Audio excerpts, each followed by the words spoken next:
الحب يحتاج الاثنين، محب ومحبوب.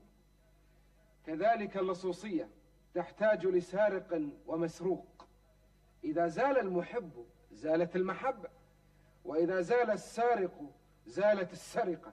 أنت فيلسوف يا عرندس رغم صغر سنك، تفهم في السرقة وفي الحب. هل سبق لك وأن أحببت يا عرندس؟ أحببت فتاة بريئة صادقة جميلة لطيفة، لكن اتضح لي أنها مخطوبة رغم أنفها. تأتي الرياح بما لا تشتهي السفن يا عرندس. مع أنها تحبني كما أحبها، وكنت أعتزم خطبتها شرعا من والدها. ووالدها هل يعرف أنك تحبها وأنها تحبك؟ والدها مسكين مثلنا. ماذا تقصد؟ مسجون. ومن الذي سجنه؟ قازان طبعا، من غيره يسجن الأبرياء في هذه القلعة. ولماذا سجنه قازان؟ لأنه خطر عليه مثلي. ما اسمه يا عرندس؟ قل لي لعلي أعرفه. اسمه صلاح الأمور، الوالي السابق لقلعة العجائب.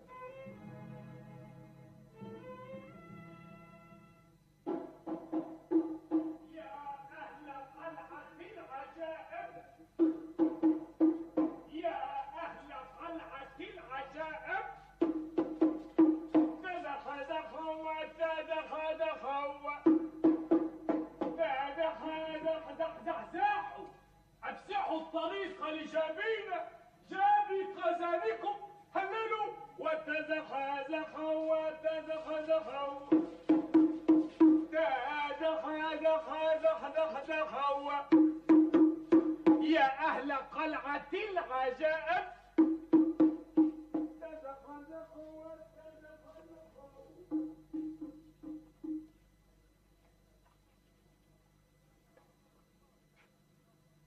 البساط البساط البساط، أين أنت يا مجدي؟ البساط.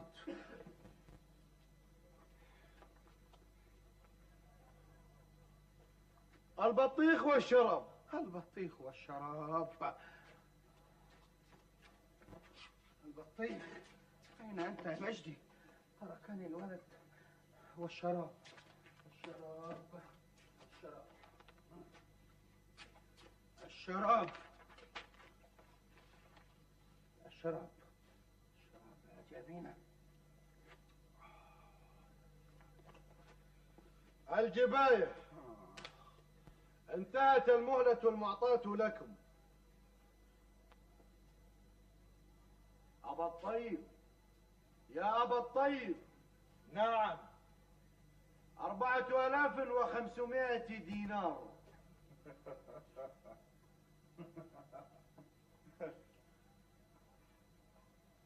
لا أملك هذا المبلغ. ليس هذا من شأني، ادفع. لا أستطيع. أبا الطيب، يا أبا الطيب. نعم. أنت محظوظ جدا، لأننا لم نقطع رأسك ونقدمه لقازان على طبق بسبب إخفائك العرندس، واكتفينا بجلدك. لم أكن أعرف أن قازان يحب الرؤوس. خفيف، دمك خفيف، ادفع.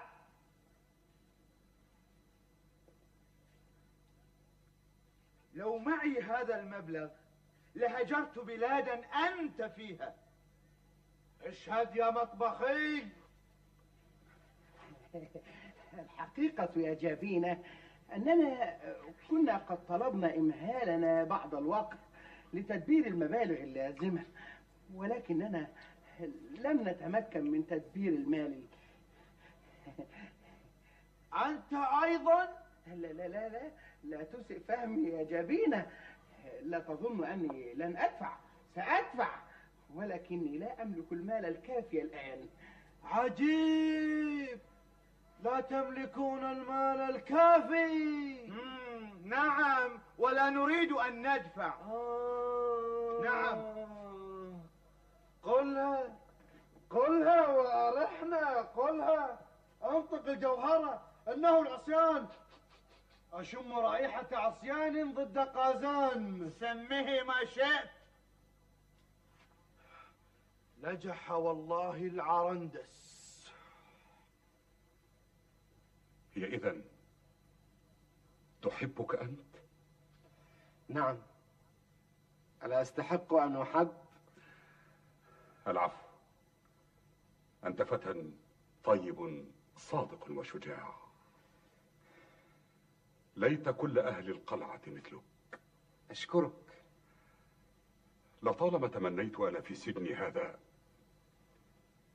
أن يكون لي ابن صادق وشجاع يخلصني ويخلص شعبي من ظلم قازان الشرير. شعبك؟ نعم، أهل قلعة العجائب. من أنت؟ أنا الذي كاد أن يكون عمك لولا ظلم قازان الشرير. أنا المسكين السجين الذي يشكل خطرا على قازان. عمي، تقصد أنك صلاح الأمور؟ نعم، أنا صلاح الأمور. مرحبا بالبطل الكبير. مرحبا بالبطل الصغير. مرحبا بك يا عمي. مرحبا بك يا ولدي.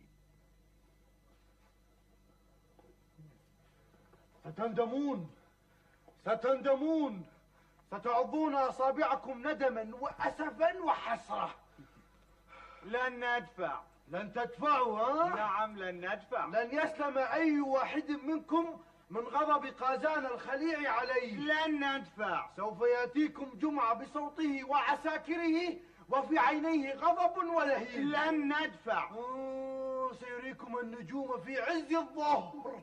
قلنا لن ندفع وعنينا لن ندفع. اخرج من هنا، اخرج.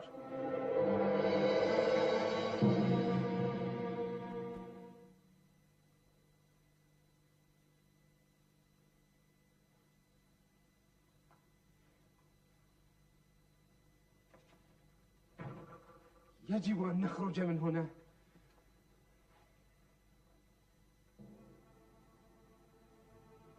اسمع يا عريس، هناك سر لا يعرفه أحد سواي وزوجتي أم خلود. أريدك أن تشاركني فيه. أنا؟ نعم، فأنت فتى يوثق به. أشكرك. قبل 17 عاما دفنت كنزا في جزيرة الرمال التي لا تبعد عن قلعتنا كثيرا. ولماذا دفنته؟ لأمنع قازان من الحصول عليه. كان ذلك يوم أن داهمنا اللعين قازان واحتل قلعتنا بالحيلة. أحسنت صنعا يا عمي، ولكن ما فائدة الكنز المدفون ونحن سجينا هذه القضبان الحديدية وهذه الجدران؟ الكنز هو سبيلنا للاستقلال ولسد الحاجة. لكننا سجينا هذه القلعة. تعال تعال. انظر إلى هذه الناحية. هناك في هذا الجدار توجد حفرة عميقة. من حفرها؟ ومن غيري في هذا السجن. بماذا حفرتها؟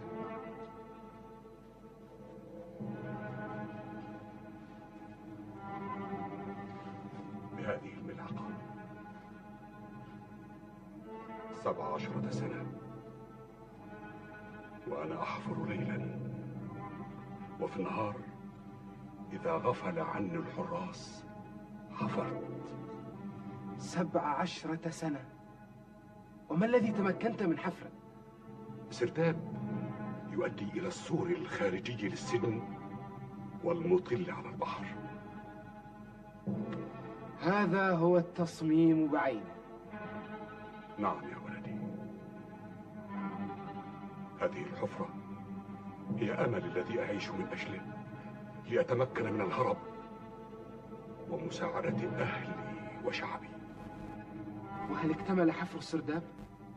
لم يبق إلا القليل. أرني السرداب لأساعدك على إكماله.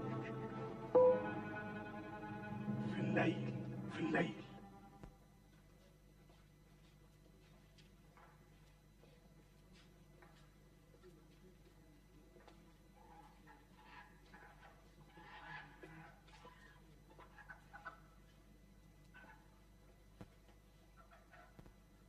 عاد الجابي ومعه جمعة. رأيتهما. اهرب اهربوا يا أبا الطيب. لا فرار من هذه الدار. يا لخراب البيوت. أهلا وسهلا، أهلا وسهلا يا جمعة خوجة. أبا الطيب، أهلا وسهلا، أهلا وسهلا يا جمعة خوجة، قائد حرس قازان الرهيب. البساط والشراب والبطيخ.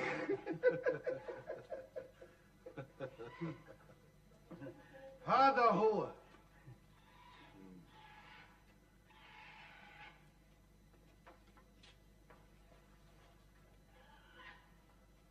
أنت الذي رفض دفع الجباية المستحقة عن 3 سنوات مقدمة؟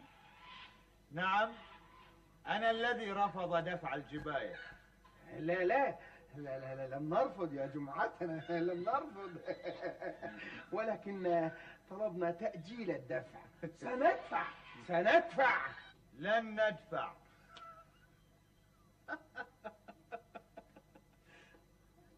ماذا قلت؟ قلت لن ندفع. أتعرف، أنا شديد الإعجاب بالوقحين. لماذا ترفض الدفع؟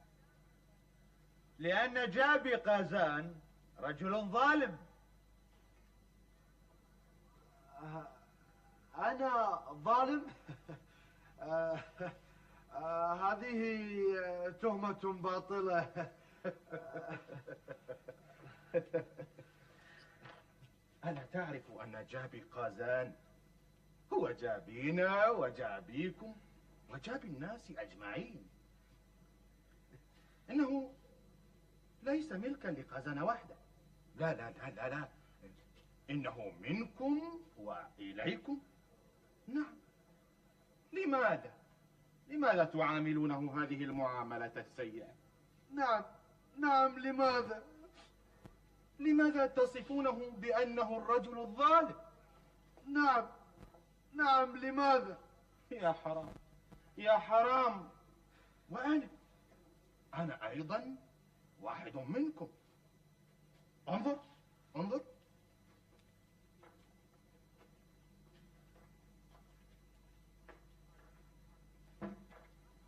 أرأيت؟ ها قد جلست بينكم لأثبت لكم أنني واحد منكم. يبدو يا جمعة خوجة أنك رجل مختلف. أقصد تختلف عن الآخرين. رجل منطقي. نعم، أنا منطقي جدا. هاتوا ما عندكم. من أموال؟ لا يا أخي، من أقوال.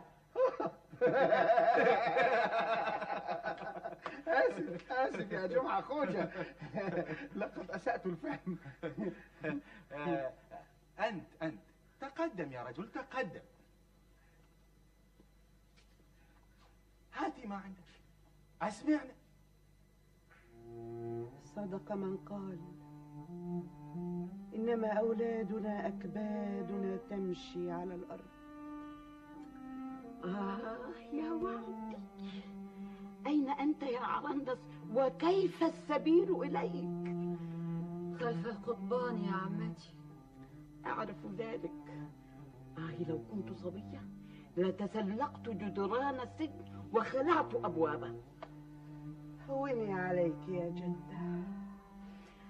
أما من سبيل للوصول إليه؟ لو كانت في اليد حيلة ما لجأنا للدموع. لو كان العرندس هنا لأوجد الحيلة.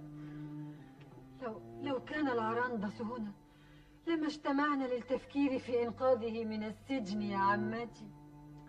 عيب على رجالنا أن يتركوا العرندس سجينا ونحن النسوة نحاول إيجاد وسيلة بإنقاذه. إنهم خائفون يا جدة. على ماذا يا حسرة؟ على أولادهم وبناتهم وأموالهم وبيوتهم. لا تؤاخذني يا عرندس يا جدة، لقد حاولت، ما باليد حيلة يا جدة. هذه هي المشكلة يا جمعة. نعم، متى كان عدد أيام السنة 10 أيام؟ متى؟ يا أخي يا أبا الطيب. نعم يا أخي جمعة. أنعم الله عليك يا أخي يا أبا الطيب. الحمد لله، الحمد لله الذي بعثك إلينا يا طيب يا أخ جمعة. اسمع يا أبا الطيب. نعم. إني مخيرك بين أمرين لا ثالث لهما. نعم. تفضل يا أخي، تفضل تفضل. والله إنك أطيبهم وأعقلهم. نعم. وألطافهم وأفهمهم. إما أن تؤمن أن عدد أيام السنة 10 أيام وتدفع الجباية المستحقة ل3 أعوام مقدما، أو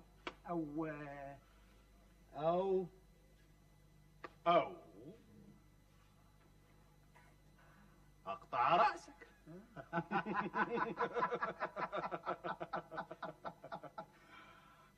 تقصد إن لم أدفع ستقطع رأسي؟ نعم. فعلا تماما كما أشرب هذا الشراب. اشرب. حسبناك طيبا. إن قتل الرجل عندي إدمان. ومنذ متى وأنت تعاقر هذا الإدمان؟ منذ نعومة أظفاري. كم عدد أيام السنة يا أبا الطيب؟ 365 يوما. والثلث. أبا الطيب يا أبا الطيب. نعم. استمع لجيرانك يا أبا الطيب. كم عدد أيام السنة يا مطبخي؟ 10 أيام. هذا هو العلامة بحق. هذا هو العاقل البالغ. كم عدد أيام السنة؟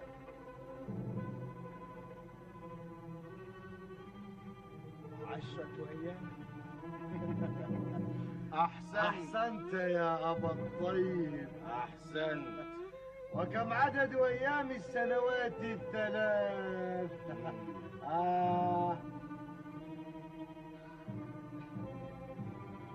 30 يوما.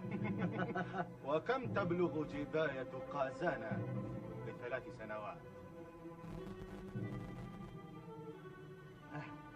4500 دينار. عين العقل.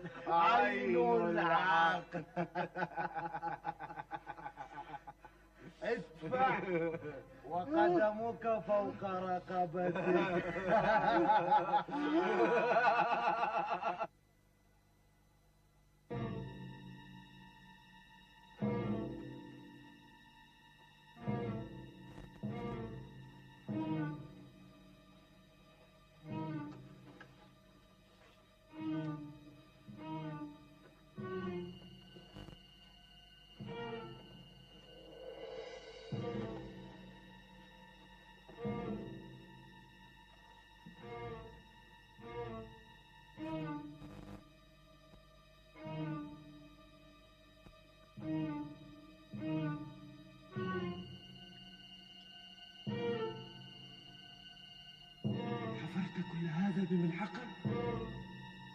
14 عاما وأنا أحفر بالملحقة. ادخل يا عرندس. هل ترى السرداب؟ إنه طويل يؤدي إلى سور السجن الخارجي. يتبقى سوى خرق السور. لو فعلت ذلك ستجد نفسك أمام البحر. سأدخل السرداب لأتابع الحفر. قل إن شاء الله. إن شاء الله. توكل على الله. بسم الله.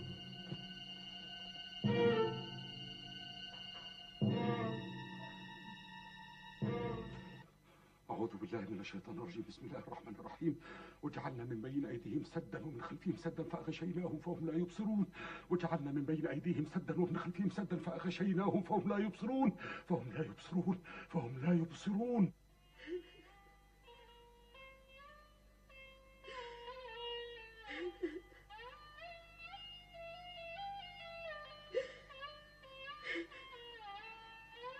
لا تبكي يا أماه، لا تبكي. لم يسمحوا لي بزيارة والدي، حتى رؤيته حرموني منها. لا عليك، سنزوره معا. الزيارة ممنوع، هذا هو أمر قازان. أنا كفيلة بإقناع القازان أن يعمم على رجاله وحراسه فرمانا يسمح لي ولك بزيارته متى نشاء. حقا؟ وكيف؟ أنسيت أنه خطيبي؟ ويحي، لقد نسيت. هذا لأنك غير مقتنعة بهذه الخطة. ولكن ما السبب الذي جعل قازان يمنعنا من زيارة والدك؟ أنا أعرف السبب. ما هو؟ العرندس. من هو هذا العرندس؟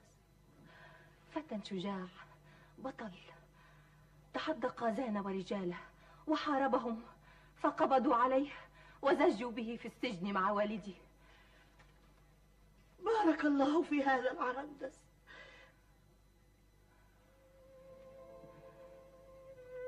إنني أحبه يا أماه. تحبين من؟ العرندس. هل تعرفينه؟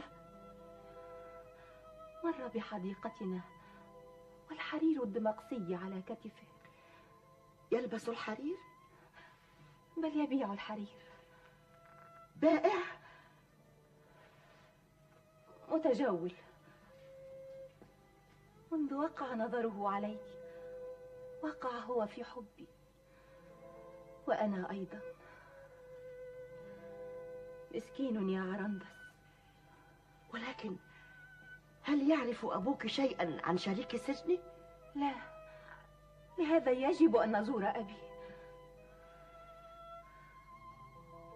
والعرندس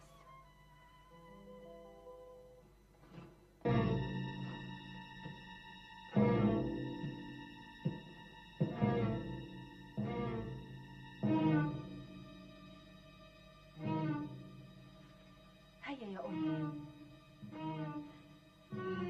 الآن؟ ألا تريدين زيارة أبي؟ نعم نعم، ولكن خير البر عاجله. نذهب الآن للقازان فيأخذنا بنفسه إلى السجن لزيارة والدي. هيا يا أمي. كما تشائين يا ابنتي.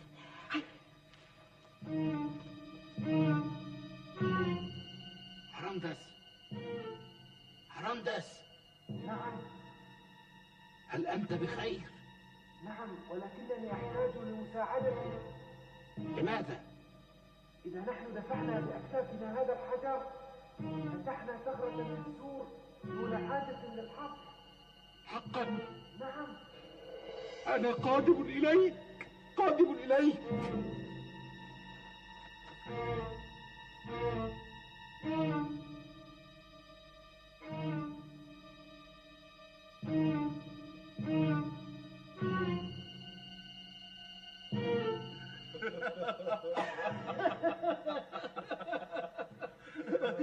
هكذا إذا. نعم نعم.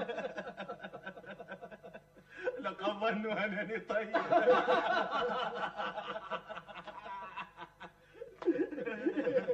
ماذا ستفعل إذا لم يدفعوا بعد 3 أيام؟ أستولي على جميع أموالهم دكاكينهم، حوانيتهم، خاناتهم. نعم نعم، هؤلاء قوم لا ينفع معهم إلا العنف.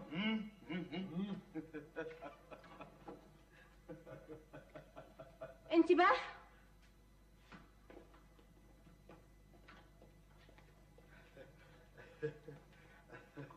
أسعد الله مساء الأميرة خطيبة قازان الرهيب. أين قازانكم؟ في حجرته يا سيدتي، إنه نائم. أيقظ. أمرنا بعدم الإزعاج يا سيدتي. خطيبته تريد التحدث إليه. إذا عرف أنك لم توقظه لأن خطيبته تريد رؤيته قطع رأسك. هل أمرك بإزعاجه يا سيدتي؟ في أي وقت؟ اذهبوا أيقظه وإلا هلكنا جميعا. اذهب. انتظروني هنا.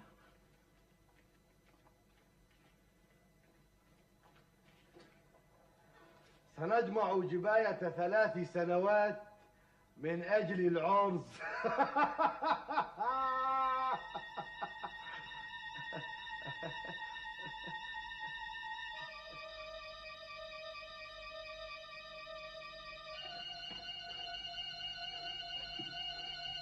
هذا ليس حجرا بل صخرة. صخرة كبيرة، إذا دفعناها فتح السور. تابع الدفع يا عمي، تابع.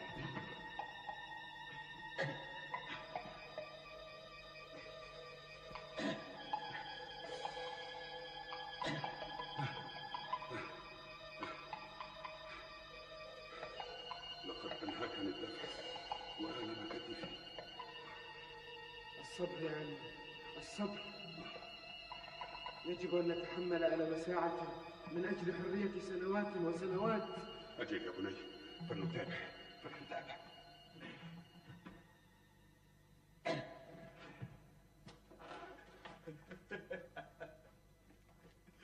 قازان الرهيب قادم بسرعة والفرحة تملأ وجهه البشوش.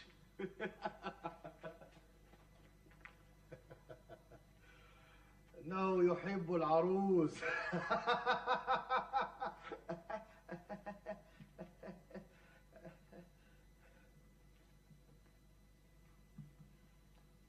ما دام الأمر كذلك فسيسمح لنا قازان بمقابلة والدك. بدون